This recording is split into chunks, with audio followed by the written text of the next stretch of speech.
दर्शकबिन नमस्कार। और दर्शन कार्यक्रम में हम कार्यक्रम संचालक विक्रमणि त्रिपाठी आप लोगन का हार्दिक स्वागत करीत हन। जैसन कि आप लोग जाना जाता है, यही कार्यक्रम के मार्फत हमरे अवधी भाषा, अवधी संस्कृति, अवधी समाज आदि के बारे में अलग अलग किस्म के जानकारी पेश करत आवा गया है।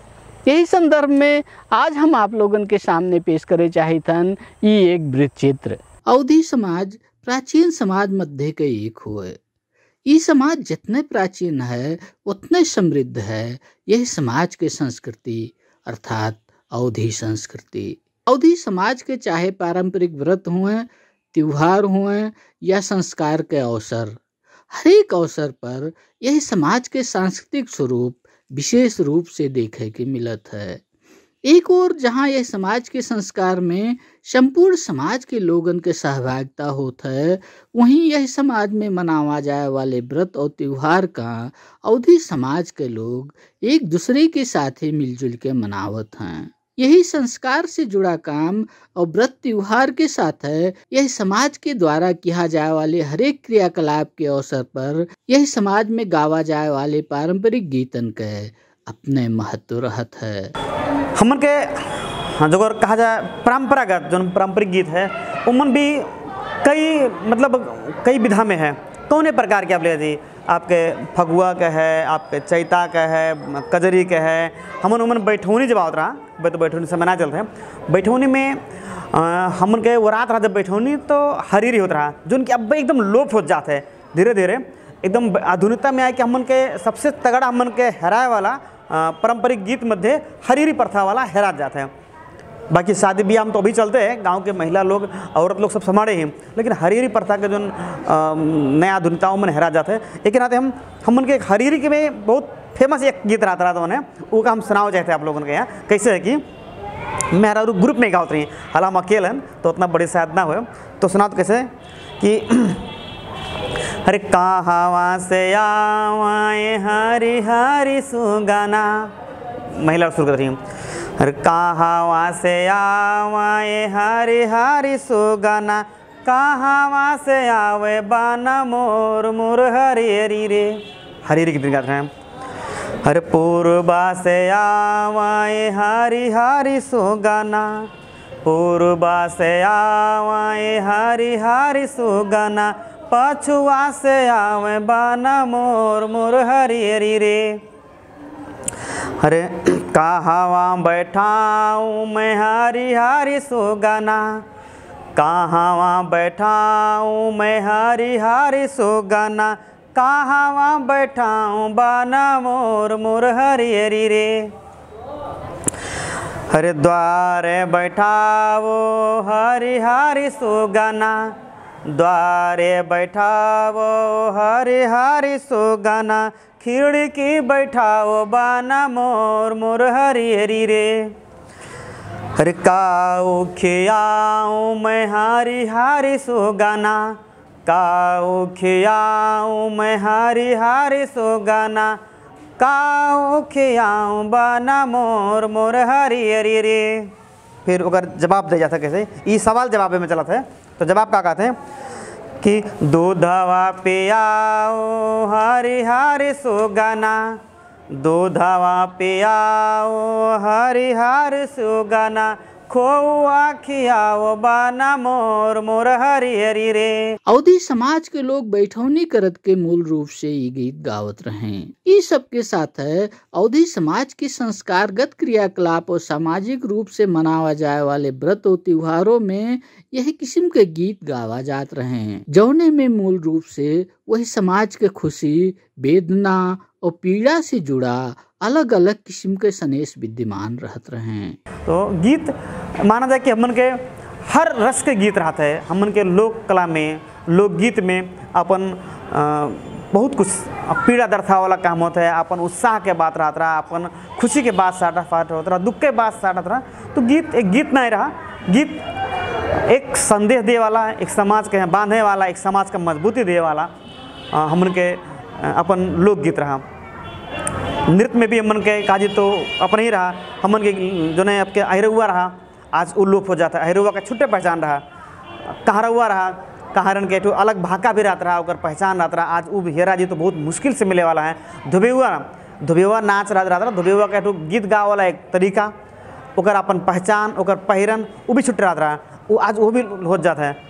फगुआ रहा, चैता रहा, धीरे धीरे लोप होते जो उनके हमन का नया जो आधुनिक वाले हैं कहीं न कहीं संरक्षण करना जरूरी है। आज भी देखा जाए हमन के अब बहुत बड़ा स्टार दिनेश लाल यादव बिहार के जो ने हमन के इन भारत के सांसद भी गए, वो भी एक सट्टा पे एक गाँव वाला जो ने नचनिया कहा जा रहे हैं, लेकिन वो भी धोबेहुआ गीत गाय के जे अवधी भाषा सुनत हुई, वो एक गीत सुने हुई निरहुआ सटल रहा है। जब दिनेश के मुँह से सुना जी तो धोबेहुआ गीत गाय के इतना तगड़ा वायरल बरे कि वो भोजपुर के सुपरस्टार हो गए। तो ऐसा भी रहा है कि हमन के जो गांव घर के लोकगीत है, लोकगीत गाय से लोग चर्चित ना होते हैं, और आज लोकगीत गाय के लोग भी बहुत बड़ा वायरल हो जाते हैं। इंडिया के तमाम ऐसे जो है भोजपुरी अवधि के कलाकार हैं कि लोकगीत के यहाँ काफ़ी के लोकगीत का आधुनिक बनाए के और आज बहुत चर्चा में है, बहुत पैसा भी कमाते हैं। तो एक नाते हमन के लोकगीत के अपने छुट्टे महत्व है, और एक लोग संरक्षण प्रवर्धन करे में विशेष ध्यान देना जरूरी है। अवधी समाज के पारंपरिक लोकगीत प्राचीन काल से चलन चलती में रहे के नाते ये गीत पीढ़ी दर पीढ़ी निरंतर रूप से परिष्कृत होता आए हैं। शायद यही के नाते हुई ये गीत यहाँ के जन समुदाय से विशेष रूप से जुड़ जाते हैं। एक गाय वाले लोगन का आदर भाव दिया जाता है। एक साथ है अवधी समाज के साहित्यिक स्वरूप का आप कौने रूप में पावा जाता है। जो साहित्य की बात करेंगे, साहित्य में लोग अब भी कदम चलावे लगे हैं, लोग तमाम कलम चलावत हैं, लोग लिखत हैं, किताब बन जाते हैं, उसे संरक्षण करे में अवसर भी हमन के जो आधुनिकता कहा जाए संचार जो है, संचार से भी हमन के संरक्षण करे में आसान है, लेकिन चुनौती भी उतना है। नया भाषा हमन के ऊपर आवत जाता है, हमन की भाषा लोप हो जाता है, हमन के अपन भाषा एक दूसरे के पहुँचावे में आसान है। जैसे कि उदाहरण देखा जी, अब सामाजिक संजाल के प्रयोग शुरू में देखा जी कि हमन के अवधी भाषा पहले क्यों लिखत रहा तो गंवार देहाती भाषा गाते रहे, लेकिन अब जो है देखा जी तमाम लोग फेसबुक में, व्हाट्सएप में, इंस्टाग्राम में अवधी भाषा बोल के लोग पॉपुलर हो जाते हैं। अवधी भाषा लोग के बोल के लोग पॉपुलर होते हैं। अवधी संस्कृति, अवधी पहचान के तमाम विषय वस्तु में डाल के लोग पॉपुलर होते हैं। उसे लागत है कि कहीं ना कहीं अवधी भाषा संरक्षण करे में भी आसान है। जो हमन के डिजिटल मीडिया आएगा बा तो चुनौती भी है हमन का और अवसर भी है।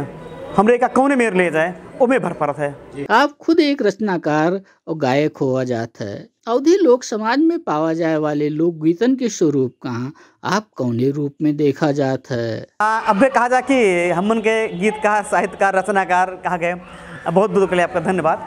वास्तव में कहा जाए हमरे इनके यहाँ जितना भी गीतकार, संगीतकार, रचनाकार, कलाकार, नृत्य नाटक कलाकार जे भी रहते हैं वो लोग को सिक्का नहीं आवत रहे। हमारे जो सुनत गवा गए हमन के आपन तमाम भाका रहता रहा। कहा जाए तो जन्म से लेकर मर तक के हमन के कला रहता रहा। जन्मे तो हमन का होता रहा सोहर, ब्याह होत महियन, ब्याह भी अपने छुट्टे पहचान रहा। ब्याह में उनके जब तिलक होत, तिलक के गीत गौते हैं, भोरहरी के, सजैन के, और बाद में हमन के जब दुल्हा पठौत रहे तब के, दुल्हा साजे के टाइम के, मतलब एक एक जो घटना हो रहा, हर के अपन एक कला रहा, एक गीत रहा, एक संस्कार रहा। जो हमन के रिश्ता नाता, खान पीन से लेके हर में अपन जो है संस्कार रहा। हमन के मौसम अनुसार गीत रहा, 12 महीना गीत रहा, चैता रहा, हमन के कटिया में जो है छुट्टे चढ़ात रहा, बैठूने के छुट्टे रात रहा, सब नहीं बहुत लोग जानते हैं, कजरी के अपन छुट्टे महत रहा। यही लोकगीतन मध्य अवधी समाज के एक अंग अहिर समुदाय के द्वारा गावा जाए वाले अहिरौआ गीतन के अपने महत्व है। अहिरौआ गीतन का जब नाच के गावा जाता है तो यह गीतन पर किया जाए वाले नाच का अहिरौआ नाच कहा जाता है। एकरे साथ है यह गीतन का गावत के संगीत दे के क्रम में फरुआ नाव के वाद्य यंत्र प्रयोग किया जाता है। यही नाते अहिरौआ नाच का फरवाही नाचों के नाव से जाना जाता है। यह अहिरौआ लोकगीत के बारे में आप का कहे चाहा जाता है। अवधी भाषा पे ही शुद्ध रूप में अवधी भाषा में कहे खोजे जो है जो कैसे है कि जब सब ही बोले हैं अंग्रेजी, जब सब ही बोले हैं अंग्रेजी, अवधी पे बिचरवा का होई, ओ का होई भैया, का होई बाबू, का होई अवधी पे बिचरवा का होई। और फिर आगे क्या कहा था गवाया हे रउआ हैरान धोबियौआ, हैरान धोबियौआ, हैरान कहाँ रउआ। हो जब फिल्मी गजलवा सब सुनी हैं कजरियो बिरहवा, का होई अवधि पे बिचरवा, का होई। फिर हमरे उसे पहरन में जावत है कि फैशन के झंडा हिमालय से ऊंचा, पहिरन के अपने हैं समझत है नीचा। फैशन के झंडा हिमालय से ऊंचा, पहिरन के अपने समझत है नीचा। जब विदेशी मॉडल सब पहिरी, धोती कुर्ता और गमछा, का होई अवधि पे बिचरवा, का होई। हमरे खान पीन पे फिर जावा जाए तो गोझिया गुलगोला है रात है सतुआ, सिरका मुरब्बा न मिली दल भरुआ। सब हमन के अवधि के प्रकार हुए। सिरका मुरब्बा न मिली दल भरुआ। जब चाउमीन मोमो सब खाई हैं, सेवइयो बफौरी, का होई अवधि पे बिचरवा, का होई। हमरे वही हिसाब से फिर जावा जाते अपने रिश्ता नाता पे। तो कहा है कि फैशन में रिश्ता नाता है राई, मौसी भी फैशन में रिश्ता नाता है राई, मौसी बुआ मामी के आंटी कहाई। हर मामा काका फूफा सब एक हुई हैं, मामा काका फूफा सब एक हुई हैं। संस्कार अवधि के, का होई अवधि पे बिचरवा, का होई। गीत के भाव बहुत प्रश्न, बहुत सहज, बहुत सरल है। इनमें बूझे के लिए लोगन बड़ा आसान हुई कि रिश्ता नाता में भी हमन के आजकल आधुनिकता आ गया है कि हमारे जहाँ मौसी काकी बुआ मामी रहते रही, आज अंग्रेजी लोगन का प्रयोग कर लागे, एक के शब्द प्रयोग करते हैं आंटी। हमारे इनके पहले रिश्ता रहा मामा काका फुफ्फा के अलग अलग, मौसिया के अलग अलग, हमन के रिश्ता अलग अलग पहचान रहा। आज भी वो आधुनिकता में आए के हमन के अंग्रेजी में लोग कहा लगे एक के शब्द अंकल। तो हमन के आधुनिकता में हमन अपन पहचान, अपन संस्कार, अपन खान पीन तक। आप एक डेढ़ में मोमो लोग बहुत खाते हैं, लेकिन आप बफौरी देखा जी, बफौरी के कहा जाता तो कहा एक बार लोग मजाक समझे, लेकिन वास्तव में बफौरी हमन के शकल हुए, ओरिजिनल हमन के हुए। वो कापी के लोग कहा अपना दिन बफौरी। तो हमन के पहले जो खान पीन रहा वो भी हमन के बहुत ओरिजिनल रहा, बहुत स्वस्थ कर रहा। बफौरी रात रहा, दल भरुआ रात रहा, लोग सोहिना खाते रहे हैं। अब वो डुप्लीकेट का आएंगे मोमो, चाउमीन, पिज्ज़ा, बर्गर। तो कहीं ना कहीं हमन के एक अपन बहुत अलग पहचान रहा, वो का हमन के आज लोप हो जाते। वो का हमन के यहाँ बचाव की जरूरत ना है, खाली हमन के यहाँ जो अपनाए रहा जी तो बहुत ही मजबूत रहा जी, स्वस्थ रहा जी। खान पीन में देखा जाए, आज कपड़ा की बात देखा जाए, हमन के धोती कुर्ता पैजामा लगा के वो भी एक अलग छुट्टे को पहचान रहा, गमछा को छुट्टे पहचान रहा हमरे कहीं ना कहीं आधुनिक चक्कर में। लेकिन क्या है समस्या यहाँ भी है कि हमारे आधुनिकता अस्वीकार भी नहीं कर पाओ जी। आधुनिक बनहिक है, आधुनिकता में जाहिक पड़ी, यह के नाते हमन का आधुनिकता कहीं अस्वीकार ना कर पाओ जी, स्वीकार कर ही पड़ी। लेकिन अपन पहचान कहीं ना कहीं बचाव ही पड़ी, नहीं तो हमन के पहचान गायब है तो हमन के सब कुछ गायब है, बहुत कुछ गायब है। यह के नाते आधुनिकता का स्वीकार करते, जितना भी नया मॉडर्न है वो स्वीकार कर ही पड़ी। स्वीकार करते हमन का अपन पहचान जगाए भी, हमन जो नया पीढ़ी है वो लोगों के हमन का आवश्यकता है। हमारे सवाल के सबका कहीं ना कहीं अपन पहचान पे अड़ी ग्राहक पड़ी। अवधी समाज के लोकगीतन में पावा जाए वाले यह किस्म के सांगीतिक स्वरूप का आजो के युग में उतने सर्व स्वीकार्यता है। अवधी समाज के लोक कलाकार यह किस्म के गीतन के माध्यम से समाज का काव फायदा देते रहे हैं। तो गीत संगीत कहा जाए तो खाली गीत संगीत ही नहीं रहा, वो गीत संगीत के मार्फत, कला के मार्फत लोग अपन भावना व्यक्त करते रहे, अपन बात रखे के मौका पाते रहे।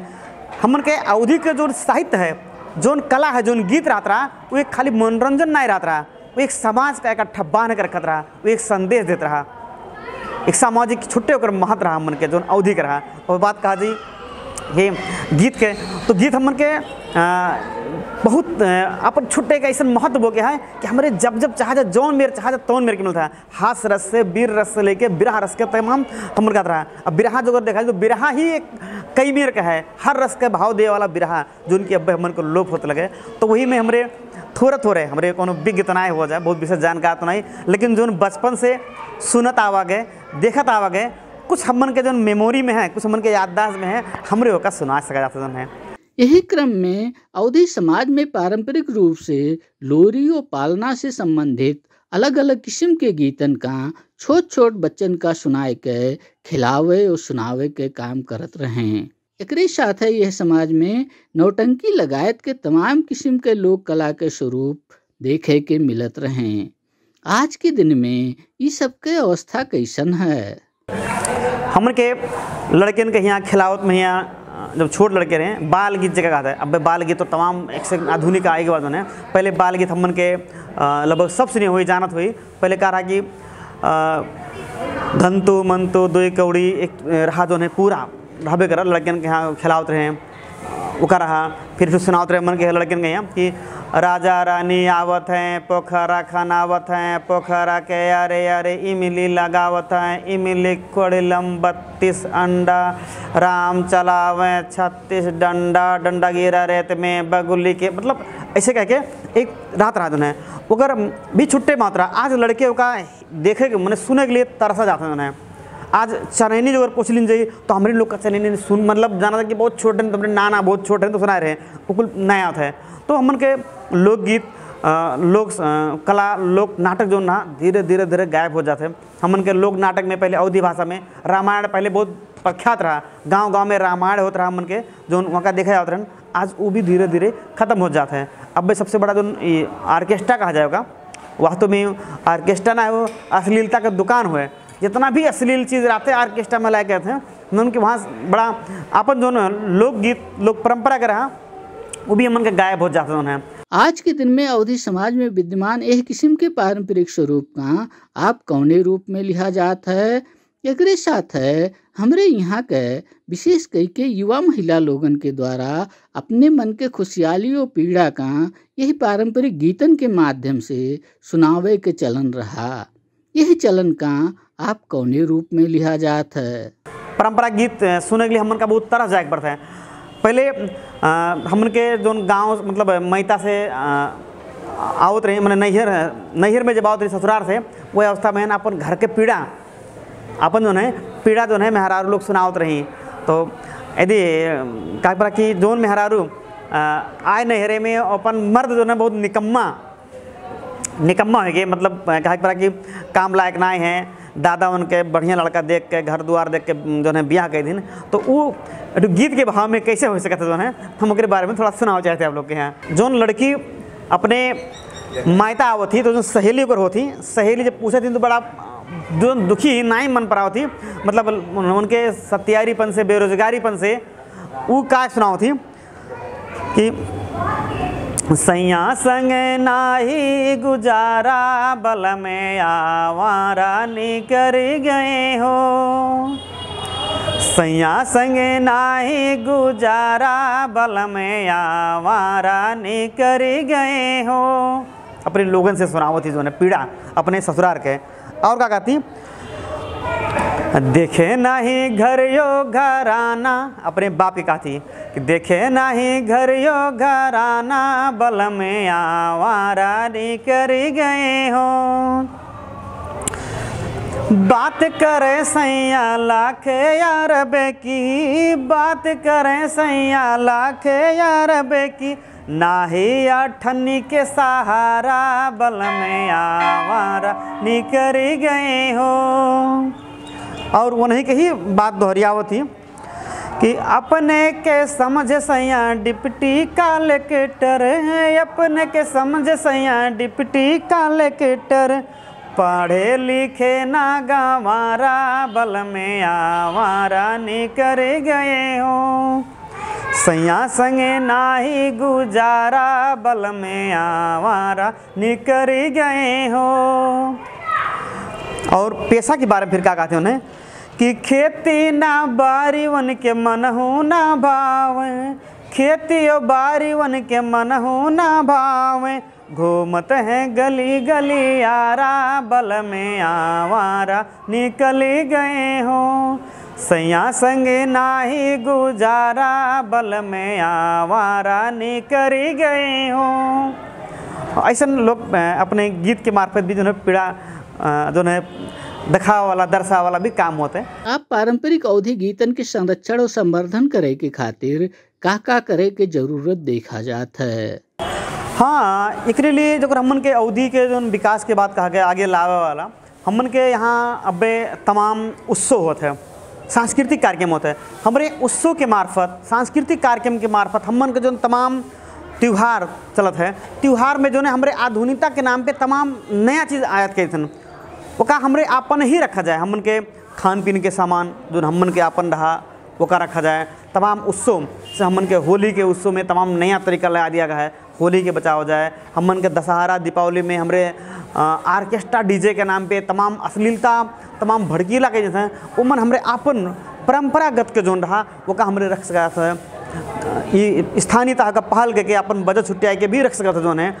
ओकरे बाहे कि भी मतलब ये माना जाए कोनो भी कार्यक्रम होता है, मन के 12 महीना में कौन को छोट छोट कार्यक्रम पड़त है, वो अवस्था में जो है नगर पालिका छोट छोट जैसे महिला विकास शाखा है, उनके समाज विकास शाखा है, उकुल के मार्फत जो है ये लोग जो चाहें तो छोट छोट कार्यक्रम, बहुत बड़ा खर्चीला ना करे पर जो है कोनो भी उत्सव सांस्कृतिक कार्यक्रम में अपन पहचान झलके वाला कपड़ा, अपन पहचान झलके वाला जो है रहन सहन, अपन भाषा भी जो हमन की स्थानीय सरकार है। यहाँ भी एक बड़ा समस्या का है कि कर्मचारी तक के जो स्थानीय में आवते हैं वो लोग अपन स्थानीय भाषा नहीं बुझते हैं। तो यहाँ के जो स्थानीय नेतृत्व करे वाला स्थानीय जनप्रतिनिधि भी लोग हैं, हम वो लोग से यही कहा चाहते हैं कि जो वहाँ स्थानीय कर्मचारी हैं कम से कम वो लोग कुछ नहीं तो अपन स्थानीय भाषा उन्हें जाने पड़ा। जो अगर वह स्थानीय भाषा नहीं जानते हैं, स्थानीय लोग भावनाएं बुझ सकते हैं, तो वहाँ उन्हें काम करो कौन मतलब नहीं है। ये के नाते जो स्थानीय माओ थे तो स्थानीय भाषा तो सीखे हुए या तो यहाँ स्थानीय भाषा सीखे हैं, तो वो लोग कर्मचारी तक भी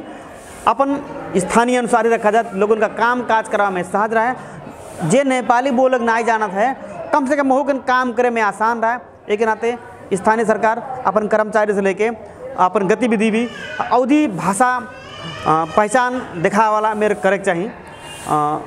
ये हमारे स्थानीयता के लोग से अनुरोध भी हुआ। यही के साथ है अब हमारे कार्यक्रम के अंत में आ चुका हन। आप दर्शक महान भाव लोगन से और का कहे चाहा जाता है। स्थानीय सरकार स्थानीय के लिए है, स्थानीय के भावना अनुसार, स्थानीय के अवस्था अनुसार, स्थानीय के व्यवस्था अनुसार काम करे वाला सरकार हुआ। एक नाते स्थानीय सरकार जौन अपने क्षेत्र के जौन बाहुल जगह, बाहुल भाषा, सांस्कृतिक पहचान है वह संरक्षण करे में अहम भूमिका निर्वाह करे, हमारा अनुरोध है। स्कूल में भी जौन तमाम पढ़ाई के बाहर अतिरिक्त क्रियाकलाप होते हैं उसमें भी अवधि के पहचान झनके वाला काम करावे पड़ा। उसमें जो कर्मचारी लोग हैं वो लोगन का भी अवधि भाषा बोले वाला के यहाँ, अवधि भाषा मात्र बोझे वाला के यहाँ भी सही तरीका से सेवा सुविधा दिए के लिए क्षमतावान बनावे पड़ा। जो वहाँ अवधि भाषा नहीं बुझत हैं तो वह बूझे के प्रयास करें। अवधि भाषा के वो बोलत हैं तो अवधि भाषा के हेपे वाला काम नहीं, वो गंवार और देहाती भाषा नहीं बुझे पड़ा, वो चरवाहिक भाषा नहीं बुझे पड़ा, वो देहाती भाषा नहीं बुझे पड़ा। वो सम्मान स्वरूप वो काम वो जो सेवा लिया है वो टाइम में वो समय में सेवा देवा जाए। अवधि के जो हमन के पहचान कहे पर पहिरन है, पहिरन का भी थोड़ा प्रमोट करा जाए। जो बड़े बड़े लोग हैं मतलब कहा जाए समाज के जो अगुआ हैं, यदि वही लोग जो हमन को पहिरन लगावत हैं तो कहीं ना कहीं ऐठो दूसर लोग भी संरक्षण करे में अभियान में जुड़त हैं। और जो लोग ये अभियान में लाग हैं भाषा, संस्कृति, पहचान, संरक्षण, संवर्धन, प्रवर्धन में जो लोग लाग हैं वही लोगन के अभी मनोबल उच्च रखे करती आप लोग भी अपने स्तर से जौन भी सहयोग होते वो सहयोग करे के लिए हम अनुरोध करे चाहिए हन। अभी तक आप लोग यह विचित्र से मनोरंजन लिया गए। अब हम आप लोगों के सामने पेश करे चाहे थन ये एक लोकगीत। यही लोकगीत के साथ और दर्शन कार्यक्रम के समय पूरा हो चुका है। हम कार्यक्रम संचालक विक्रमणि त्रिपाठी और दर्शन परिवार का विदा दिया जाए। नेपाल टेलीविजन देखत रहा जाए। नमस्कार।